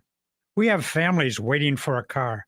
You know, over 85% of unemployed are successful in finding and keeping a job if they have dependable transportation. A car plus a job equals a life changed. 612-919-5526. We have families waiting for a car. 919-5526 or autotech.org. Don't drive too fast or you will miss Scott Jamama's Hot Barbecue. Scott Jamama's offers huge taste out of a little place. Located at 3 West Diamond Lake Road near the intersection of Nicollet Avenue and West Diamond Lake Road in Minneapolis, this tiny hole in the wall offers mouth-watering baby back ribs, grilled chicken, and half-pound pulled pork sandwiches. Don't forget to add the potato salad, spicy baked beans, twice-baked potatoes, and delicious desserts. Find their hours and full menu at scottjamamas.com. AM 950, the progressive voice of Minnesota, the Matt McNeil Show. So once again, what are we looking at here? The long game. The long game is to get Trump into office and then he never leaves. And he can appoint his kids. He can do anything there. And the same people who claim they love the Constitution in this country will scream, this is what the Founding Fathers wanted. This is what the Founding Fathers wanted. In the same sense as the Founding Fathers very much explicitly said they want separation of church and state. And how many Republicans do you hear saying the Founding Fathers wanted the religion to be part of the state? You know, you're like, geez, really? You guys aren't even trying at this point. So once again, the Biden impeachment hearing, it's not about basically trying to find guilt because there's nothing there. Even their own witnesses say, I don't see anything here. I mean, if you didn't catch the testimony for a few weeks back where his business partner came in and they thought this was going to be that smoking gun. And the business partner was like, no, I never saw anyone, saw Hunter ever talk to his dad about anything more than what they're doing for their Sunday and golf and sports and stuff like that. And it was completely annihilated any case they had. And it does not help the Republicans that their so-called IRS whistleblowers are being exposed as the frauds they are as well. Former federal prosecutor and University of Michigan law professor Barbara McQuaid walked through the information presented by Republicans in the House Oversight Committee on Thursday, whether it is enough to lead to a conviction or impeachment of President Joe Biden. And MSNBC's Chris Jansing played a clip of Nancy Mace accusing Biden of Nancy Mace, once again, one of the so-called moderate Republicans, accusing Biden of having an office space that housed a Chinese-aligned company. She also accused Hunter Biden of calling his father the family's only asset. Is that what constitutes evidence as you know it, Jansing asked, or is there anything you hear so far today, Barbara, that constitutes evidence of high crimes or misdemeanors? And McQuaid said simply none whatsoever. She explained that when criminal investigation is started, it must be a predication that the means sound evidence, articulable evidence from which you can believe the crime has been committed that should begin an investigation. McQuaid also noticed that the public officials, there's typically a necessity for 2 pieces of evidence to be submitted before an investigation starts. Here we have some puffery out of the mouth of Hunter Biden. She explained, was Hunter Biden trading on his father's name? It appears he absolutely was shamelessly, but that has nothing to do with Joe Biden himself. So until they have evidence that Joe Biden was involved in some sort of illegal activity or some sort of activity that compromised his ability to serve as the president of the United States, inquiry is really out of bounds in my view. Then came this magic moment today. Republicans panicked. You've got to go see the video of this. This is pretty hilarious. As a line of questioning on the impeachment inquiry into President Joe Biden turned to Rudy Giuliani's involvement in searching for information in Ukraine, and Representative Representative Fumi, a Democrat of Maryland, motioned for subpoena the former president's ex-lawyer, Rudy Giuliani. Republicans immediately called for his motion to be tabled, but too many chairs in the room were empty for them to secure that vote. So Representative James Comer called for a voice vote, but Democrats asked for the names to be recorded. Comer tried to railroad the request, but it wasn't working. So basically, there was a lot of seats that were empty here because Republicans come in there for their screen time. I'm outraged. And then they leave. Well, Fumi he sees this and says, okay, well, let's get Rudy Giuliani in here, which, by the way, is a very legitimate request. All of these initial early accusations about wrongdoing with the Biden family with Ukraine came directly from Rudy Giuliani. So he's just saying, let's get him on in here and have him testify. They didn't have enough votes to basically stop the vote on this. Jim Jordan stood up and paced in the back row, nervously licking his lips and giving orders to people who hurried from the room. Nice description there. Representative Nancy Mace then came in and asked what was going on. Comer told her it was about subpoenaing Giuliani. Well, he doesn't have a lot to do with this, Mace said before voting to table the subpoena. Basically, once again, this is, it's clear he does. It's just they don't want him anywhere near this. After Republicans were able to bring back their members, they passed the motion to table Giuliani's subpoena. Fumi wasn't happy. I do reclaim my time and asked my question, where in the world is Rudy Giuliani, he shouted. And that is how we got here, ladies and gentlemen. This committee is afraid to bring him before us and put him on the record. Shame. The question was raised, what does this have to do with it? It has everything to do with it. And University of Wisconsin law professor Michael Gerhardt, in your testimony, you said, in every impeachment inquiry beforehand, the House has identified some credible evidence of wrongdoing committed by the targeted president. Is that correct? Yes, sir, said Gerhardt.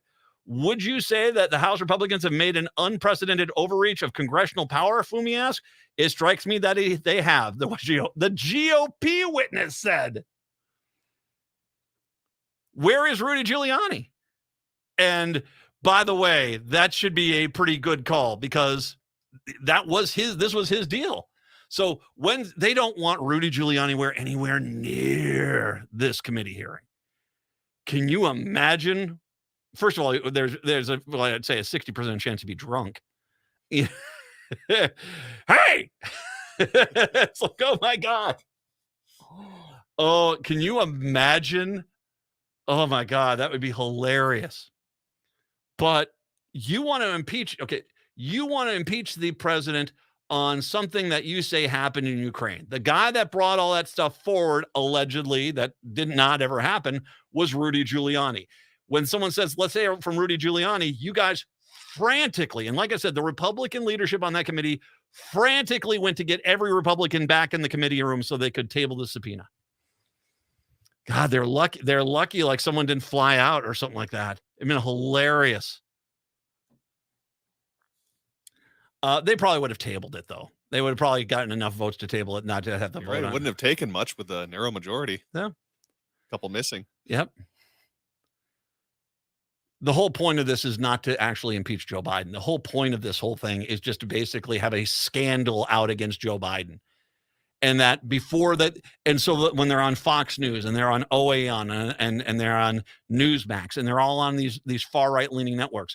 So before we get to Trump, which we're only going to dedicate 20 seconds to, let's spend the next hour talking about how guilty Joe Biden is. That's why they keep saying evidence. They don't have evidence. They have, at best, circumstantial. And most of it isn't even circumstantial. It's just a wish list of things they wish they could find on Joe Biden. But this is not just something that is happening on the federal level. Republicans, you have to understand the long game here, folks. The control of the Republican Party is not just 2 or 3 people. It's not just, oh, well, we have to watch out for them. This is absolute control from up high. Every state party, every county party, every federal candidate, every single one of them is taking the marching orders, and there's an agenda and a game plan on the wall to basically break down what they have to do. When I come back after the break, I'm going to sit down and I'm going to take a few minutes here to talk about, once again, the long game and how it's playing out here in Minnesota, how it's playing out in Wisconsin as well. Because the Republicans are frantically trying to hold just enough power so that they can basically try to install Trump as president for life. We'll come back to that. 952-946-6205, 952-946-6205. It's the Matt McNeil Show right here on AM 950. Think your company's safe? Your staff is working from home, right? As I speak, cyber criminals are mounting attacks across the country. Remember, when we're weakest, cyber criminals attack. Hi, Mark Sommerfeld from Rymark. The Rymark team is guiding our clients through these difficult times. In fact, demand has been so high, we created an easy-to-follow guide. It's yours free.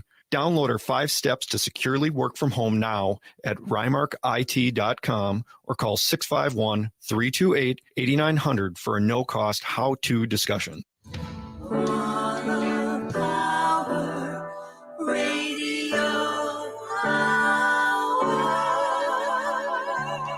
Hi, this is Paul Metza. Thanks for listening to the Wall of Power Radio Hour for the last 5 years on AM 950.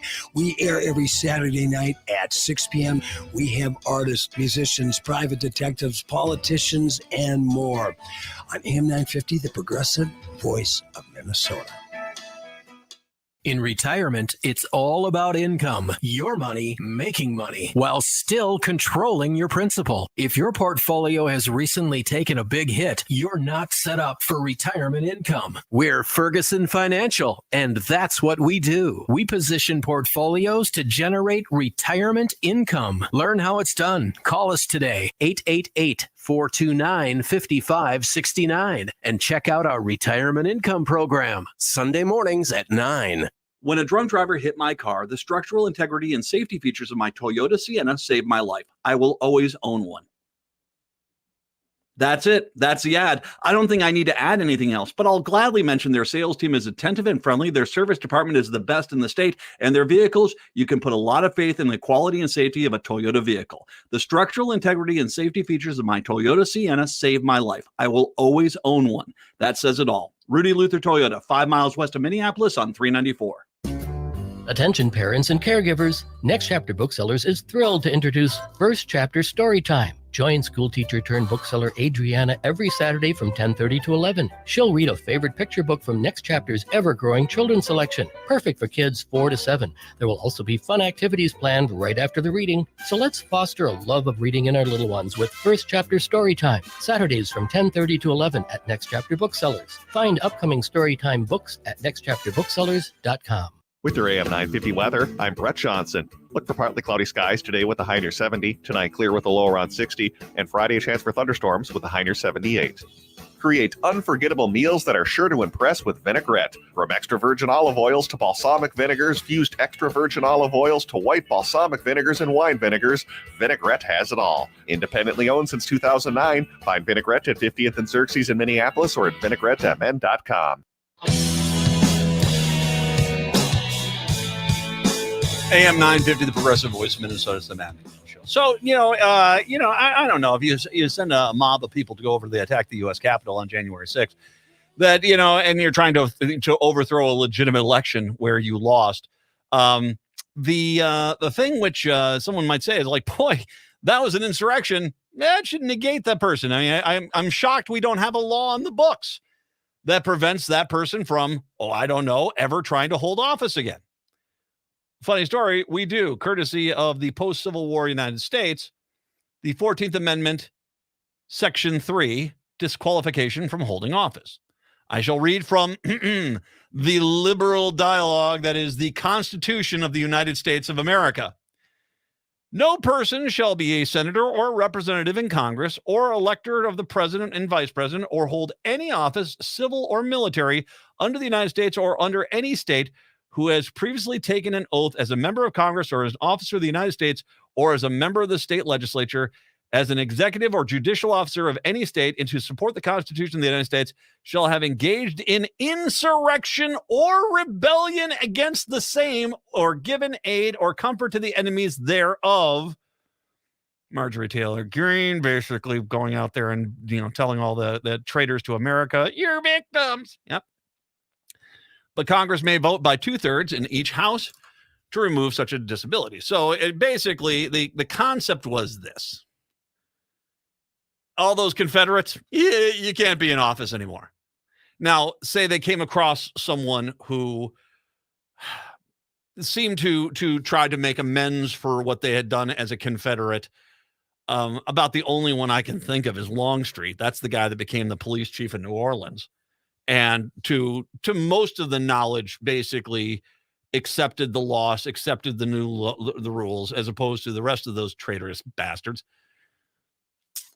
But, and Longstreet wasn't that great either. But still, I mean, if you all of a sudden had someone who, hey, they're better now, they're no longer racists.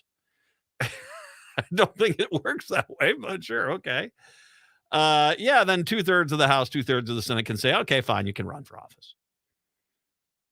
It's pretty cut and dry. Donald Trump did try to overthrow the government of the United States.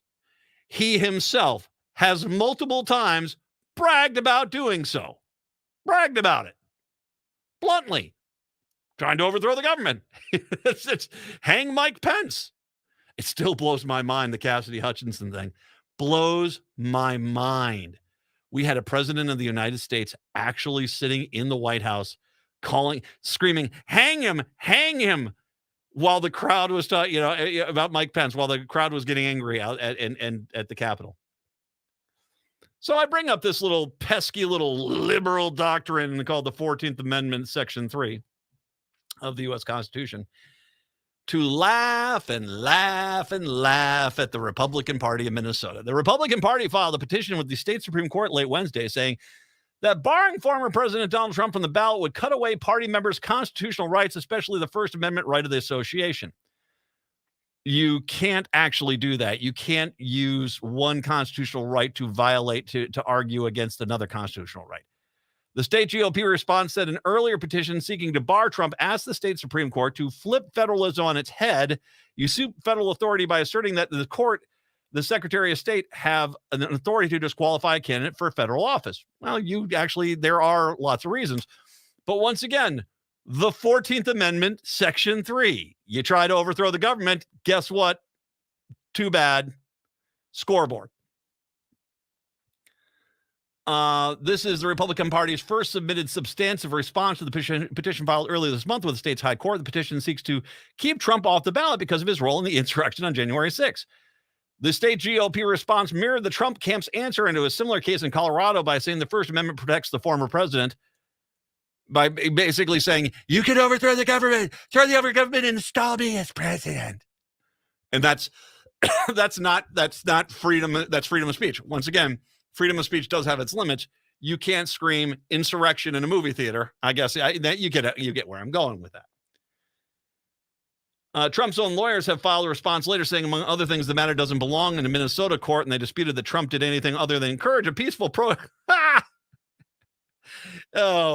hang Mike Pence. He's screaming he wants to hang his own vice president while in the White House. rioters were at the Capitol, Trump repeatedly publicly urged them to be peaceful and go home, his lawyers wrote. Really? I don't remember any of that. I remember this. Hello. I love you. It's time to go home. I remember that. And he called them very special people. You're special to me. Yeah. I call you, you're all like Big Macs.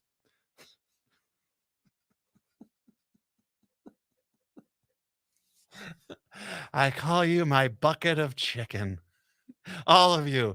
There's a wing and there's a drumstick. Oh, and I love you most of all, breast. That's what got him into trouble with Stormy Daniels. Okay. No, the spanking with his own magazine with his face on it. Christian values. Anywho, we don't have to rehash all that. You guys already sold your soul to the devil a lot of times, man.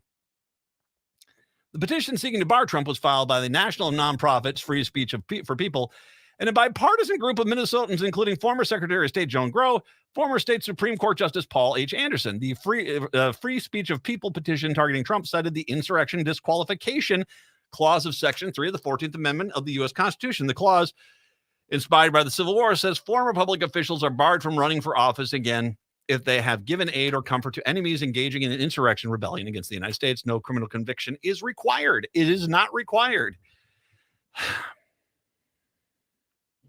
He's admitted to it, for God's sakes. But their whole argument is freedom of speech allows you to basically say, murder that person. And then when someone murders that person, that basically, I had nothing to do with that. I just said to murder them. I didn't murder them. It's not how it works. Here's where I want to expose the Republicans for the frauds that they are, and they are frauds. If this was reversed,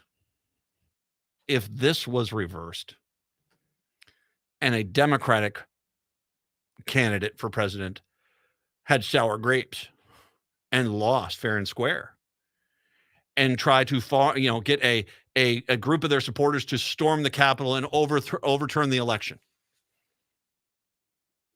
even if there wasn't the abundance of violence that came with that, with officers getting beaten while the White House withheld the Defense Department from getting in there and keeping the Capitol safe. Even if we didn't have all that evidence of that going on.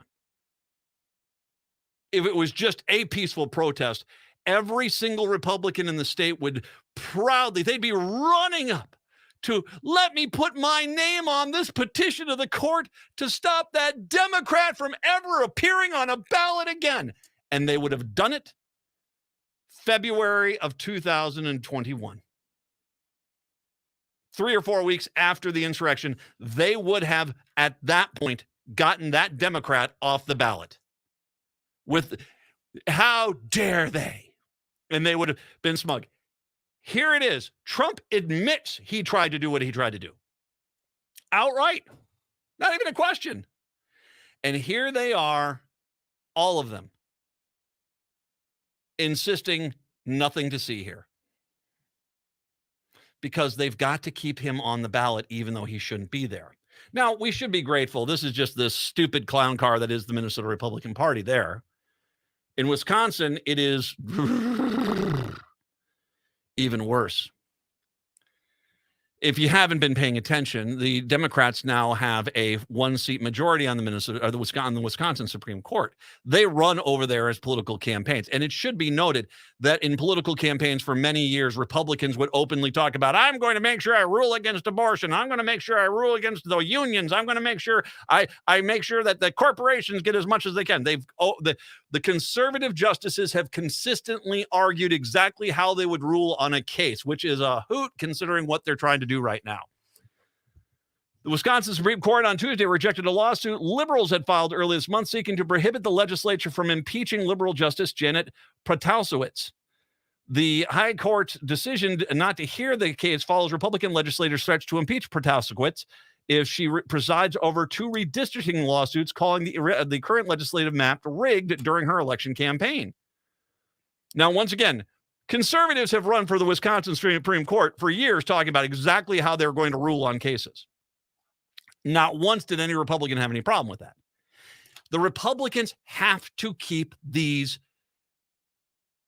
gerrymandered districts in place so that they, once again, as the minority, the Republicans are the minority in Wisconsin, they can still control the state. Should be noted that some states have actually started filing charges against the people who tried to overthrow the government of the United States. Michigan, Georgia, not Wisconsin. They've actually tried to get protections to protect the traitors to this country from ever being held accountable. Republicans.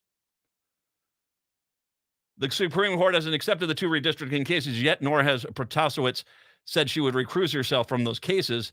In a brief order on Tuesday, justices rejected the petition by 2 Protasewicz's voters for the High Court to take the case, even though it's been heard in before it's been heard in circuit court. The plaintiffs argued that impeaching the justice would violate the constitutional rights of the Wisconsinites who voted for her, which it clearly would. I mean, they lost. This is them trying to do an end around to stop this from happening. The justices gave no explanation for rejecting the lawsuit, from which Protasewicz recused herself soon after the case was filed. Republicans say Protasewicz must recuse herself from the redistricting cases challenging the current maps because she prejudged them. Democrats say her comments weren't illegal, that impeaching her would nullify the election. Republicans haven't formally started impeachment proceedings against her, but Assembly Speaker Robin Vos has convened a secret panel of past Wisconsin Supreme Court justices to advise them on whether the newly minted liberal justices' past actions are impeachable. And once again, which is hilarious, is this. This is the Speaker of the Assembly, Robin Vos, talking to former state Supreme Court justices, and he just came out today and said, I'm not going to let anyone see who I'm talking to and what we're saying because these are just private. There is nothing here that's public. As the Speaker of the Assembly, this just tells you how outrageous this is in Wisconsin right now. The Assembly can impeach an official with a majority vote based on the specific reasons, corrupt conduct in office, or for the commission of a crime or a misdemeanor, according to the Wisconsin Legislative Council memo. But Protasewicz's statements don't fall into those categories, the lawsuit stated.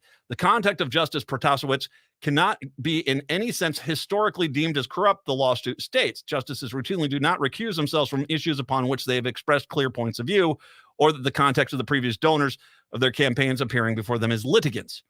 Separately, former Wisconsin State Court Justices Janine Gresky and Louis Butler penned a column last week arguing that Protasewicz's opinions aren't impeachable. UW-Madison's law professor Robin Yablon and Derek Klinger, an attorney at UW-Madison State Democracy Research Initiative, have also said Protasewicz doesn't have to recuse herself, and then impeaching her would be a blow to the principle of judicial independence. It's where democracy goes to die. Because they have to have Wisconsin in the Republican camp. They have to have Wisconsin. Now, I frankly, I can't see even how this would endear them to them. As a matter of fact, I think that there would be massive marches on the Wisconsin state capitol if they tried to do this. But the reality is they're so brazen in Wisconsin, they don't care that it clearly looks like they're trying to overthrow the government. They're just going to do it. Because that's what unchecked power does. Don't fool yourself. This is what this is all heading towards. They got to get Donald Trump back into office. And they know that they're basically getting ready to bite down on a third serving of a crap sandwich. But they're trying to basically turn Joe Biden into, at least they're hoping, no better than Donald Trump. And here's where I get really scared.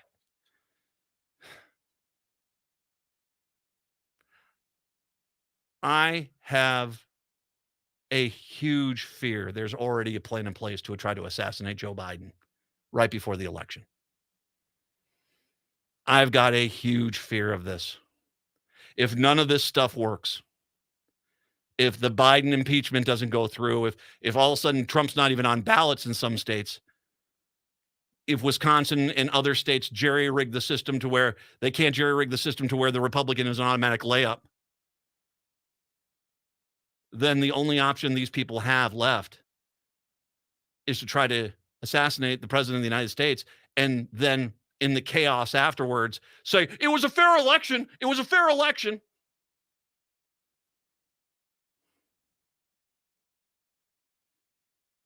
That's keeping me up at night lately, if you want to know the truth. That's keeping me up at night because I think at the end of the day, that's the end game these people are going towards. And that scares me to death. 952-946-6205. 952-946-6205. We'll take a break. Come on back. It's the Matt McNeil Show right here on AM 950. Join the team that saves lives. About 2,300 people in Minnesota are waiting for a life-saving transplant at this very moment. And while men are more likely to need a transplant, they're less likely than women to register as organ donors. No matter your age or health, let's help tackle the waiting list. Make your game plan to register as a donor today at life-source.org. That's life-source.org. Sponsored by LifeSource, this station, and the Minnesota Broadcasters Association. I love my Toyota vehicles, so when I have to get service done, there's only one place I go, Rudy Luther Toyota. They know Toyotas inside and out. It starts with them checking your alignment and tire treads with their Hunter Quick Check Drive inspection service. Oil changes, tires, batteries, wipers, no matter what you need done, they can help you with reliable Toyota parts and the best service team in Minnesota. Check out their website, rudyluthertoyota.com, for service and parts specials just for Toyota vehicles. Get your Toyota serviced at Rudy Luther Toyota, 394 and 169 in Golden Valley. Seward Co-op is now offering convenient self-serve and prepackaged hot options and salad bars at both the Franklin and Friendship stores. Breakfast items available daily until 11 a.m. and brunch served all day every Sunday. Their weekly lunch and dinner menus highlight cuisines from around the world. They offer vegan, vegetarian, and gluten-free options daily. 95% of the ingredients used are organic from small-scale, local community food producers whenever possible. More at seward.coop. Bonjour, hello. My name is Wabin. I am an enrolled member of the White Earth Nation, descendant of the Navajo Nation, and co-chair of the Indigenous Employee Resource Group with the Minnesota Department of Transportation. MnDOT is hiring for a variety of positions from road maintenance to accounting and more. We offer great benefits. For more information or to set up a one-on-one resume and application assistance, visit mn.gov/careers, or you can text or call 612-257-2388. 612-257-2388. Oh yeah, it's dark, man. it's dark. But these people are they're determined to stay in power at all costs. Absolutely. 952-946-6205, 952-946-6205. How about some positivity? I'll go with some positivity because I got Native Roots Radio. I'm awake. They're coming in here in studio. I got to clear out of here between the news here. I can be lollygagging around today. They're going to be in here, Robert and Haley today. Local anti-racist activists rallied against white supremacy on a highway overpass in Wayzata on Wednesday, hoping to counteract a group of masked white supremacist cowards who spread hateful messages on a pedestrian bridge earlier this month. We're outdoing the Nazis, said Martha McNeil. Sounding triumphant as the small rally that drew perhaps 24 people. She's a member of Indivisible Minnesota 03, which is a progressive nonprofit, and the Anti-Racism Commitment Coalition, which is appalled by the recent blatant racism, saying the actions of the white supremacists are not the Christian way. Good. Still surprised this story didn't get more legs with the media in this town. The counter-protest was inspired by the events of September 16th when the group gathered on the bridge over Highway 12 carrying signs that spouted hate speech like end white genocide and diversity means anti-white, and while occasionally giving a Nazi salute to passing cars.